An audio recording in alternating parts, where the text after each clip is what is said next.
आता वेळ कमी आहे. लाडकी बहीण देऊन पाहिलं तरी काही नाही. 31 जागा महाराष्ट्रात गेल्या. जळगाव रावेर फक्त बचत गटामुळे वाचली. 3 जागा या अपक्ष उभे राहिल्यामुळे गेल्या. नाही तर 40चा आकडा होता की आंबेडकर आले असेल तर 45 झाले. ते घाबरले. गब्बर बहुत डरा हुआ है अभी. यही वक्त है गब्बर के सीने पे पैर रखने का. ये वक्त अगर छोड़ देंगे तो भी इन लोगों ने किया हुआ त्याग कुछ काम करेल.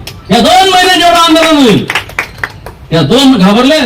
अरे नुसत्या कल्याणवाल्यांनी तिकडे हिसकारा पडा. तिकडच्या मीडियात आलं. इथे सुरुवात झाली. प्रेस झाल्या सगळ्यांच्या.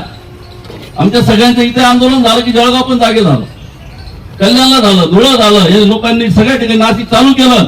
गब्बर घबराव आहे. कल शामी जी यार निकले. कल शामी 4 दिन में खेलवा. 5 तारीख से 10 तारीख झूठे क्यों ना सही वो निकाला. लेकिन अभी झूठे को सही में लाने का है. गब्बर डरा हुआ है. फक्त ताकदीने उतरा. एक चांगली संकल्पना या ठिकाणी आली. चर्चेतून दादांनी सांगितली की 16 ऑगस्टला मालेगाव, चाळीसगाव, पाचोरा, एरंडोल आणि जळगाव. त्याला क्रायटेरिया काय आहे. आपल्या जिल्ह्यापुरती ओळखलं 40गाव. जिथं प्रांत ऑफिस तिथं आंदोलन. पाचोरा प्रांत ऑफिस त्याला लागून कोणते तालुके तिथं. एरंडोल त्याला लागून कोणता आहे पारोळा. जळगाव त्याला लागून कोणता आहे जळगाव ग्रामीण आणि धरणगाव. प्रांत करायला जळगाव आणि कलेक्टरला काढू शकतो आपण. प्रांत मोर्चा.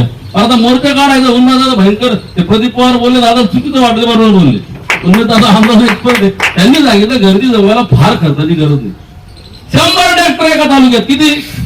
आमचं महेंद्र बापू तिकडून 5 तास घेऊन येईल. यांच्या गावचे सगळे येतील.